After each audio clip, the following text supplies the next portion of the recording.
Сразу после завершения отечественной игровой выставки Red Expo 2024 разработчики из Казахстана студия Red Pad Games пригласили портал Go.ru и других популярных блогеров в славный город Алматы. Разумеется, не просто так, а чтобы показать Dustland, их новую игру в жанре экстракшн выживания. Да, как говорится, товар лицом, ну и параллельно рассказать, что вдохновило их на создание столь амбициозного проекта.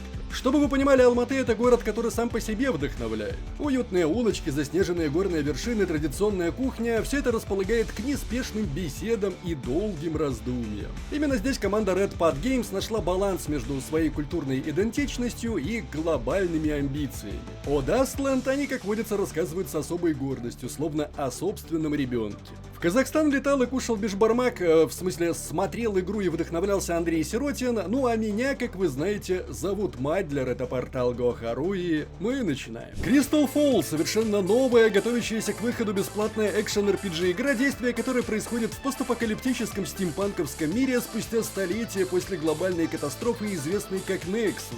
Игрокам предстоит примерить на себя роли различных гибридных героев и исследовать мир, наполненный руинами, подземельями и могущественными артефактами. На момент релиза в игре планируется 3 класса, каждый из которых сможет похвастаться своими древами прокачки, причем навыки в игре не учатся, а находятся как лут. Скиллы могут быть, что называется, разной рарности и тоже обладают собственными древами прокачки, а в некоторых и вовсе есть специальные ноды для вставки камней. В общем, простор для творчества любителям билдостроения обеспечен. Множество различных подземелий, богатый лор, бесконечная процедурная концовка, привычная многим любителям жанра системы сезонов и, конечно же, возможность торговать с другими игроками без каких-либо ограничений.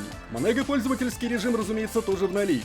За игру отвечает команда ветеранов экшен-ролевых игр, известных разработкой Pillars of Eternity и Stellaris, включая бывшего креативного директора Path of Exile. Полный релиз Crystal Fall, кстати, онли на ПК, запланирован на 2025 год, однако ОБТ начнется уже 13 декабря этого года. Так что, если заинтересовались, не поленитесь добавить Crystal Fall в свой виш-лист в Steam по ссылке в описании и закрепленном комментарии.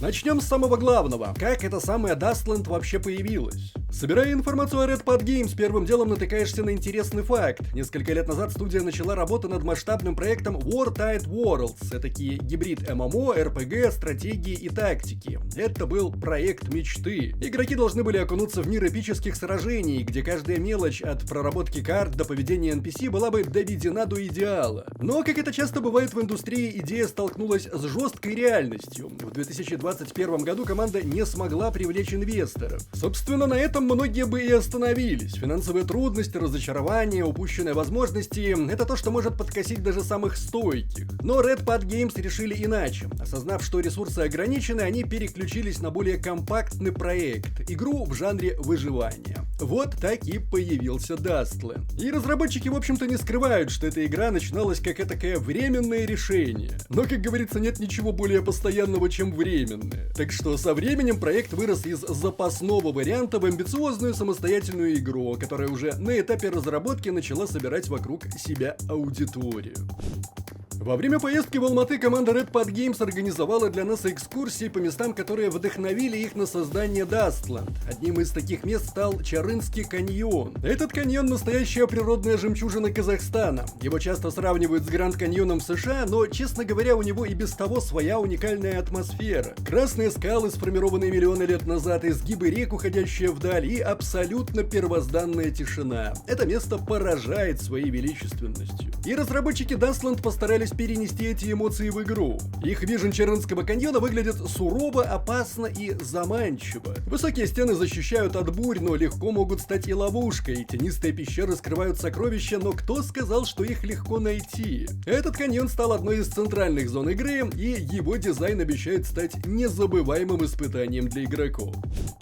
Карта Dustland огромна и продумана до мелочей. Каждая зона имеет свои уникальные особенности и атмосферу. Песчаные долины — это раскаленные пустыни, где главная угроза — палящее солнце и дефицит воды. Заброшенные города — это руины былого мира, где можно найти ценный лут, но в то же самое время столкнуться с неожиданной опасностью. А горные цепи — это суровые вершины с узкими проходами, которые становятся естественными ловушками для неосторожных. Разработчики сделали карту статичной, но тщательно проработанной. Здесь Здесь нет процедурной генерации или изменений в реальном времени, однако разнообразие локаций и продуманное их наполнение дают игрокам ощущение реализма. Каждый уголок карты имеет свою функцию, будь то место для добычи ресурсов, выполнения миссий или встречи с NPC. Каждое решение, принятое на карте, требует обдуманности. Укрыться ли в здании, потратить время на лут или направиться прямиком к цели. Все это может повлиять на исход вашей экспедиции. Таким образом, карта Dustland не про изменения, а скорее про грамотное планирование и стратегию.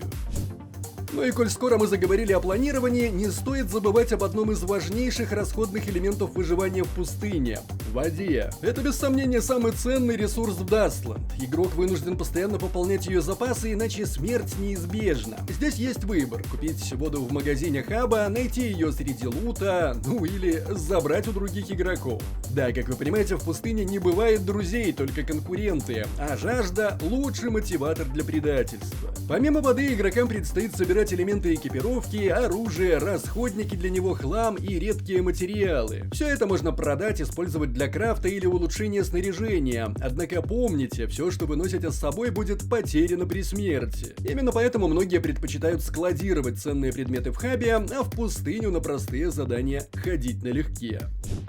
И, кстати, о хабе. Центральной точкой игры является именно он. Место, откуда уходят на задания и в рейды, место, куда возвращаются. Ну, если повезет. Здесь вы сможете получать и сдавать задания у NPC, покупать и продавать товары в лавках торговцев, складывать излишки экипировки в специальное хранилище. Ну а так как игра помимо выживания еще и экстракшн, то есть по завершению рейда или миссии вам надо вернуться с карты в хаб, то для извлечения игрока с карты мы будем пользоваться лифтами, раскиданными по всей карте. И да, придется потратить какое-то время, чтобы изучить их расположение. Куда без этого. Для активации лифта игрокам нужна специальная карта-пропуск, которую можно найти в ящиках, разбросанных на карте, ну или загодя купить в хабе у торговца. Как вы понимаете, рискованная вылазка без карты может плохо закончиться, особенно если игроков, например, застанет врасплох песчаная буря. Да, песчаная буря — это одна из ключевых механик игры. Она наносит урон, обезвоживает и заставляет игроков искать укрытие. Но что если использовать бурю как прикрытие? Или дождаться, пока она выгонит врагов из их убежищ? В Dustland буря — это не только испытание, но и инструмент для тех, кто умеет думать наперед. На текущем этапе разработки реализация бури довольно простая. Она просто иссушает и наносит урон. Но в будущем разработчики обещают с ней, что называется, поработать. Понятное дело, Dustland — это не только про выживание, но и про общение. Многие миссии рассчитаны на командную работу, распределение ролей, совместная борьба с волнами мобов и решение тактических задач. Но вот парадокс, даже в команде вы остаетесь сами по себе. Никто не гарантирует, что ваш напарник не решит убрать вас ради редкого лута. Как говорится, high risk, high reward. Ну и, наконец, про даты. 9 декабря Dustland вышла в раннем доступе Steam. Это стало важным этапом для Red Pod Games. Игра, разумеется, еще требует доработки, но команда уже готова слушать отзывы и развивать проект. И если вы хардкорный игрок, который любит вызовы, на Dustland определенно стоит обратить внимание. Таким образом, если вы готовы рискнуть ради воды, лута и выживания, то добро пожаловать в пустошь. Причем Dustland — это игра не только про выживание, но и про стремление к большему. Казахстанская студия делает свои первые шаги на мировой арене, и мы, конечно же, будем следить за ними с особым интересом, чтобы, как обычно, держать руку на пульсе, а вас в курсе. Не забываем, как всегда, традиционно поставить лайк или дизлайк этому видео, поделиться им с друзьями, оставлять свой комментарий, прожать колокол, чтобы быть в курсе выхода нового контента, и подписаться на нас везде, если еще не подписаны. С вами был Мадлер, это портал Go.ru. Еще услышимся.